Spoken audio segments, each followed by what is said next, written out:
بسم اللہ الرحمن الرحیم۔ حضرت علی نے بی بی فاطمہ کا رشتہ کس طرح آ کر پیارے نبی صلی اللہ علیہ وآلہ وسلم سے مانگا، اور یہ شادی کتنی خوبصورت اور پیارے طریقے سے ہوئی تھی۔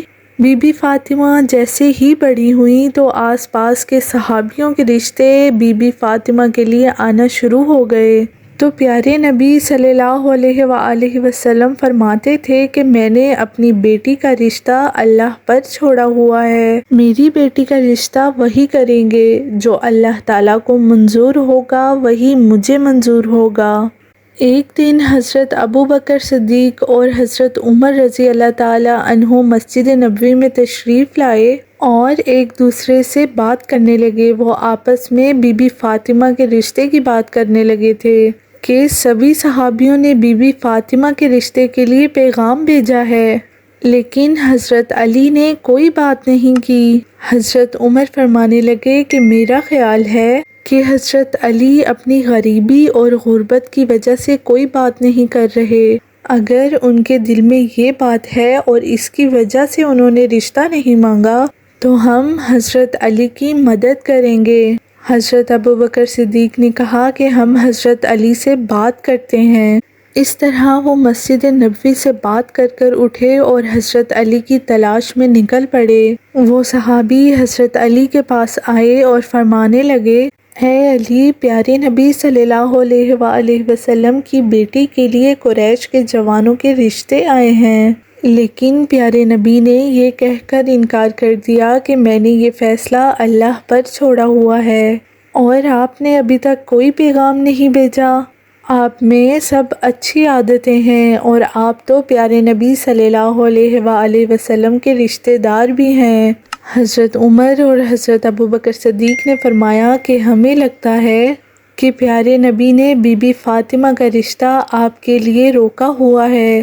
یہ سن کر حضرت علی کی آنکھیں نم ہو گئی اور کہنے لگے کہ مجھے صلی اللہ علیہ وآلہ وسلم کی بیٹی پسند ہے اور میں ان سے شادی بھی کرنا چاہتا ہوں، لیکن میں اپنی غربت کی وجہ سے محمد صلی اللہ علیہ وآلہ وسلم سے کوئی بات نہیں کر پاتا۔ حضرت ابوبکر اور حضرت عمر رضی اللہ تعالیٰ عنہ کہنے لگے کہ اے علی، ایسا نہ کہو، ہمارے نبی کی نظر میں دولت ایک اڑتے غبارے کی طرح ہے۔ حضرت علی خاموش ہو کر گھر چلے گئے اور گھر میں بیٹھ کر کچھ دیر آرام کیا۔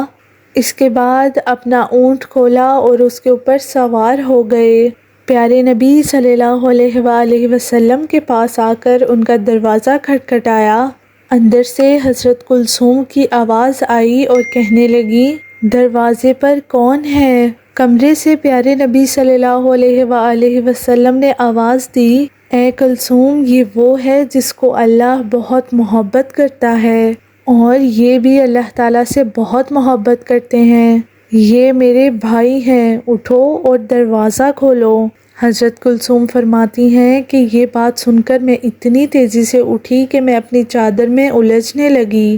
انہوں نے دروازہ کھولا تو دیکھا کہ حضرت علی کھڑے ہوئے تھے۔ حضرت علی نے آ کر پیارے نبی کو سلام کیا اور آپ نے سلام کا جواب دیا۔ اس کے بعد حضرت علی پیارے نبی کے سامنے بیٹھ گئے اور زمین کھودنے لگے۔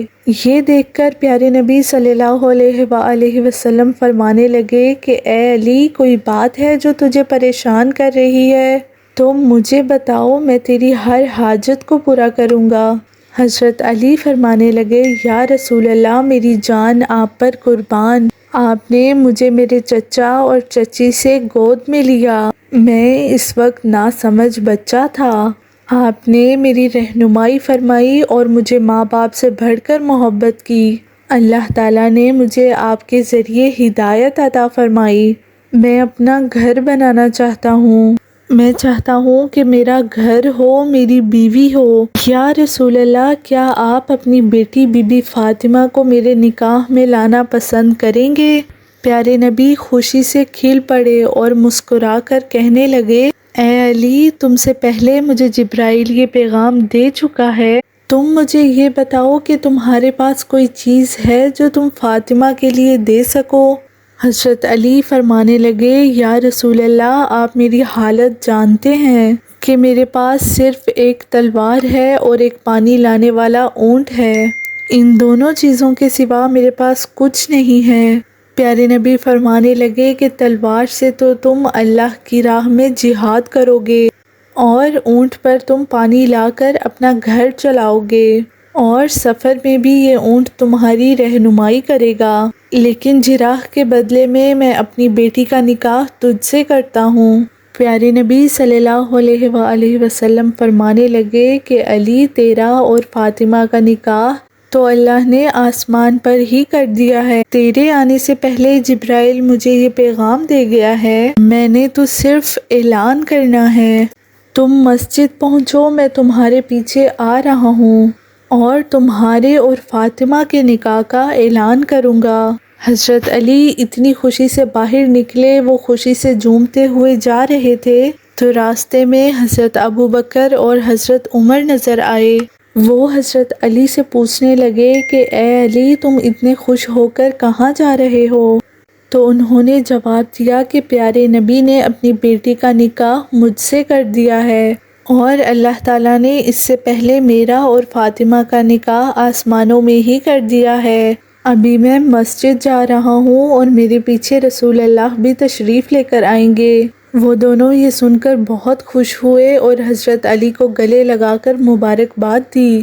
وہ تینوں صحابی مسجد میں تشریف لائے اور ان کے پیچھے محمد صلی اللہ علیہ وآلہ وسلم بھی تشریف لے آئے۔ پیارے نبی نے تمام لوگوں سے کہا کہ میری بیٹی فاطمہ کا نکاح اللہ تعالیٰ نے علی سے کر دیا ہے، اور مجھے بھی حکم دیا ہے کہ میں بھی نیچے نکاح پڑھ دوں اور سب لوگوں میں اعلان کر دوں کہ میں نے اپنی بیٹی کو علی کے نکاح میں دیا ہے۔ اس طرح حضرت محمد صلی اللہ علیہ وآلہ وسلم نے اپنی پیاری بیٹی اور حضرت علی کا نکاح وہاں پہ پڑھ دیا۔ اس کے بعد پیارے نبی نے فرمایا، اے علی، کھڑے ہو کر خطبہ نکاح پڑھو۔ حضرت علی نے کھڑے ہو کر یہ خطبہ پڑھا کہ سب تعریف اللہ ہی کے لیے ہے، ہم ان کی نعمت کا شکر ادا کرتے ہیں۔ میں گواہی دیتا ہوں کہ اللہ کے سوا کوئی عبادت کے لائق نہیں، اور محمد مصطفیٰ صلی اللہ علیہ وآلہ وسلم اللہ تعالیٰ کے آخری رسول ہیں۔ آپ نے فرمایا، نکاح اللہ کے حکم پر عمل ہے اور آپ نے اس کی اجازت دی ہے۔ سرکار دو عالم نے اپنی بیٹی کا نکاح مجھ سے کر دیا ہے اور میری اس جراح کو بطور حق مہر مقرر فرمایا ہے۔ میں اور سرکار دو عالم اس نکاح پر راضی ہیں۔ تم سب بھی پیارے نبی سے پوچھ لو اور ہمارے نکاح کے گواہ بن جاؤ۔ سب مسلمانوں نے اس نکاح کو قبول کیا اور کہا کہ اس جوڑے کو اللہ کئی نعمتوں سے نوازے اور یہ جوڑا محبت اور خوشحالی سے رہے۔ اس کے بعد حضرت علی نے اپنی جراح لی اور بازار میں حضرت عثمان غنی کو فروخت کر دی۔ اس طرح سے حضرت علی اور بی بی فاطمہ کا نکاح ہو گیا تھا۔ ان دونوں نے بہت ہی صبر کے ساتھ اپنی زندگی بسر کی۔ اسی طرح کی اسلامک اور انفارمیٹیو ویڈیوز دیکھنے کے لیے میرے چینل کو سبسکرائب کریں۔ شکریہ۔